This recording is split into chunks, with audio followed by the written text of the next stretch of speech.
Table Talk. This is a roundtable format discussion where I and my guests try to cover 3 tabletop role-playing related topics in 15 minutes. If you know anything about tabletop role players, then you'll know that this is an ambitious goal. Let's head to the table.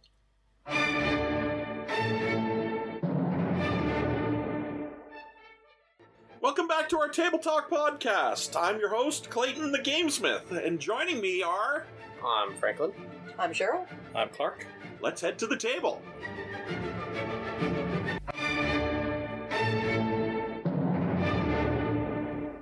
The views and opinions of the panel are their own and do not reflect the views and opinions of any other individual company or organization. This podcast has been known to be opinionated. You have been warned. So we'll continue our discussion with other problematic tropes that are connected to alignment. Jumping back to the first episode that we've done on this topic, we briefly mentioned the lawful stupid trope. And this is something that I'm really glad to see has gotten a lot better. We are really starting to see a lot more compelling, lawful good characters. And it's almost, as the young person at the table here, it's almost strange to me that lawful good as an alignment would be perceived as this kind of boring, simple alignment, because it already has a built-in inter-alignment conflict. Is the character lawful or good? What is more important when they are put in a conflict? When an evil king commands the lawful good character to do an evil act, does obeying the rightful sovereign of a nation outweigh their inherent desire to do the right thing? There's an inherent complexity there. Yes. And I think we're quite lucky in that we have been getting a lot more media that's showing characters that are very plausibly lawful good alignment, but are compelling, interesting characters with flaws and realistic personalities. The go-to example I've always gone with is Brienne of Tarth from Game of Thrones. She's very definitely a lawful good character, but is also definitely not the lawful stupid that most people think of. She's a very realized, very compelling person. Absolutely. Mm-hmm. Yeah, and that's a good point, that the lawful and good are not always congruent with each other. No, they're not. As a side trope, I think... Well, this one isn't as strong as the others. I definitely see a fairly strong undercurrent of law being associated with goodness and chaos being associated with evil.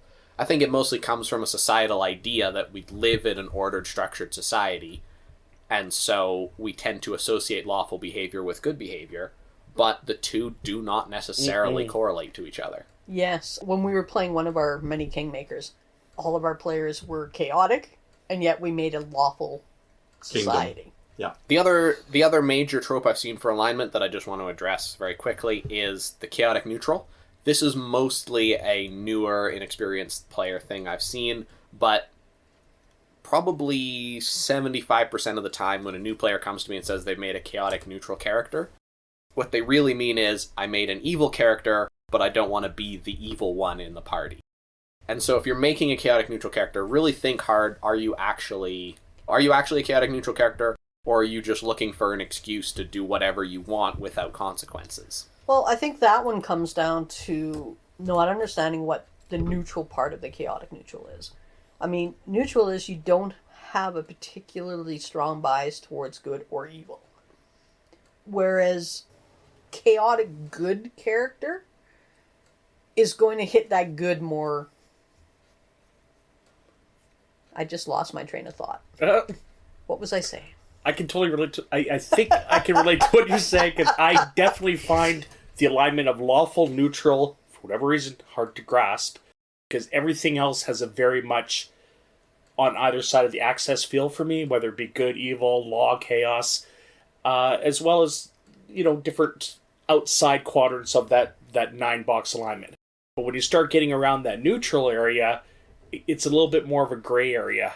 But then again, you're also dealing with a wide spectrum of character acts and motivations and trying to fit that in that framework, right? I think we stumbled into something quite explicit there, in that neutrality is by its very definition the gray area. Mm-hmm.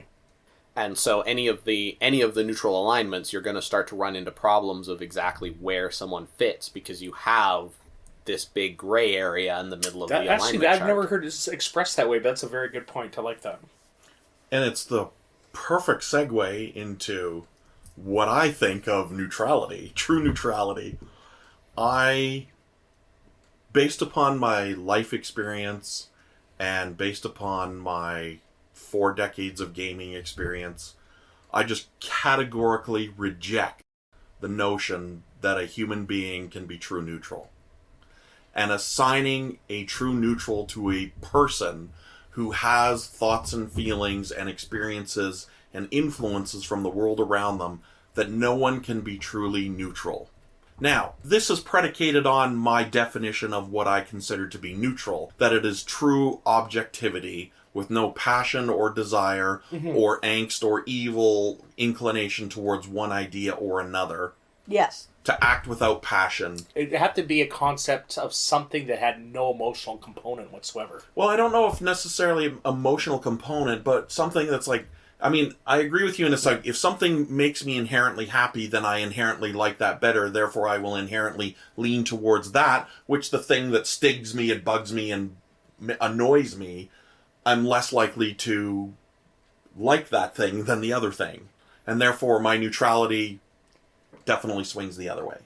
Yeah, but, I mean, when we're looking at the stigma of the various alignments, your lawful, stupid, people not being able to play chaotic good or true neutral, it all comes down to each individual person's idea of what that means. Yeah. Now, if you look at alignment as a sliding scale, I can be, say, lawful good, and run into a situation where I'm going to act more strongly on the good alignment axis than I am on my lawful alignment, but still fall within lawful good. Yeah. Now, if I was consistently hitting that good over the lawful part of it, ergo, Robin Hood, you would not normally put on a lawful good spectrum. I think most media that I've seen, and there certainly is some nuance and some discussion to be had here, but most media I've seen define Robin Hood as the quintessential chaotic good character. Yeah. Yes. The free spirit. Being defined by a defiance of authority to do good. He is absolutely defying law. He's absolutely chaotic good, I would say, for sure. The counter-argument that I've seen, that I've put here just to promote interesting thought, is that Robin Hood is lawful under a different set of laws than everyone else. He's loyal to the old king, not the new one. Exactly. And so is acting for the benefit of the one that he believes to be the legitimate authority. Whereas if you look at Robin Hood then in that dynamic, Robin of Locksley starts off as a lawful good character. He's loyal to his king. Now, where his deviation starts is when there's suddenly a new king that he does not recognize as his lawful king. So now he's sliding away from that lawful and into your chaotic good. Now, in most stories about Robin Hood, when King Richard is returned to his throne, the reason for there to be a Robin Hood starts to evaporate, and he becomes Robin of Locksley again, and then shifts back towards that lawful. So there's that fluidity there, and if you can get that into your game sessions, it makes for compelling storytelling.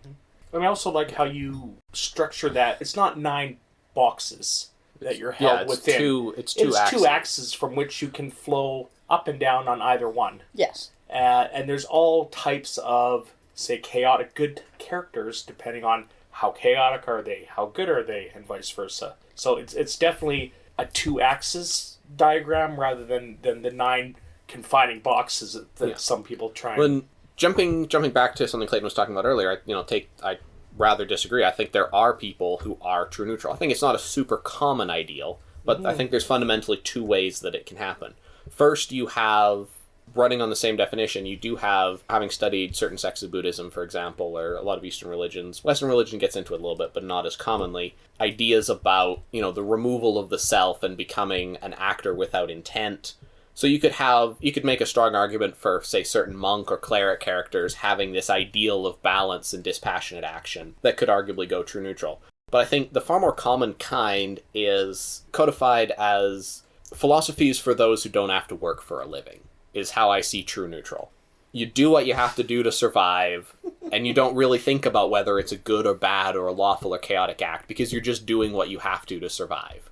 And I think that true neutrality does exist in I would argue that a lot of people would say that that way of living is more chaotic than neutral, where you're doing whatever it is that you need to survive is the very addition of chaos, where you don't worry whether it's good or it's evil. You're just surviving. Let's say I work at a corporation, I have a desk job at a company. My existence is as a cog in the machine, and I don't bother myself with whether it's right to be part of the machine or if I need to be trying to break it because I'm just trying to feed my kids. Yeah, but then I would argue that that's not really neutral, because you have an agenda. Whether or not that agenda is so small that you can't really say, hey, I'm off on the lawful spectrum. Now, if you're just doing whatever it is to survive and you're a cog in the machine, you're more apt to follow the law aspect. But you're just more likely to follow whatever the machine is doing. Yeah. Because Right. your agenda... And what I say by law is you are following the rules of the company. Yes. It's actually Because interesting you say otherwise you machine. don't survive. For whatever reason, I associate true neutrality with, like, a computer. Something that is devoid of emotion. It's not motivated by either good or evil. It just is. Or law or chaos. Yeah. See, And that's what true neutral is. And Franklin and I are looking at one another because we both disagree with that. yeah, I would put a true, a computer AI like you see in a lot of sci-fi and such. I would put that character as lawful neutral, actually, because they are a set of rules by their very existence. The way I see it, it's, neutrality is dispassionate, but I see logic as being a lawful trait. Logic as a lawful trait. And passion and okay. creativity as being a chaotic trait. You know what? And so I think no you're one, swaying my opinion right now. no one I is totally exactly, agree with that. and this is the crux of my point. No one is 100% one or the other. You're going to fit Right. somewhere on that scale. And I think true neutral comes in when people are close enough to the middle that you're not really comfortable calling them lawful or chaotic. Correct. It doesn't mean they're exactly dead set in the middle. They're just only slightly. Well, if we one way look or at it the from other.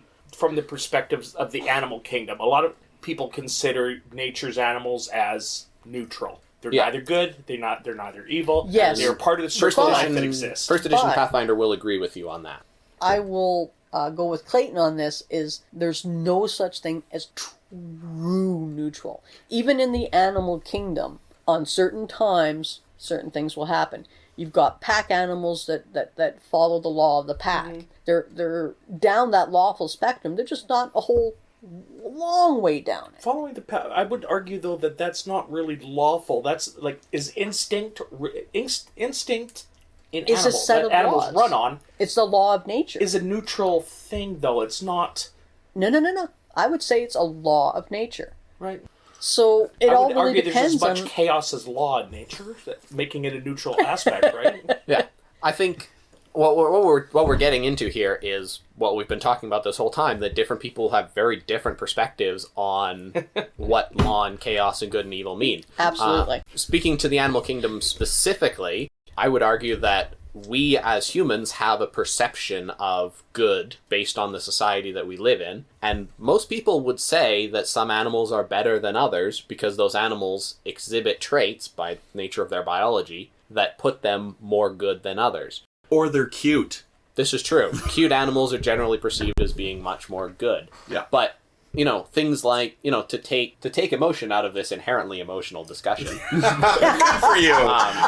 realizing that this is not really a strictly logical approach here, but a trait like cooperation, for example, animals that cooperate with each other, I think most people would say are better than animals that don't. And a lot would say they're lawful. This is true as well. Okay, but I love what I'm hearing here, but I just want to bring this back around to what all three of you were explaining earlier, because you have lawful good, you have chaotic good, that you're inside the 9 boxes is a spectrum of vertical versus horizontal, good versus evil, lawful versus lawful good. Where am I inside the box?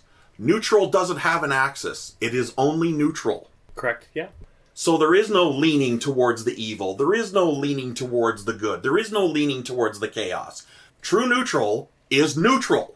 Yes. and Hence which my is- argument, or my which is- position. Which is why I say that it's almost impossible to achieve true neutrality.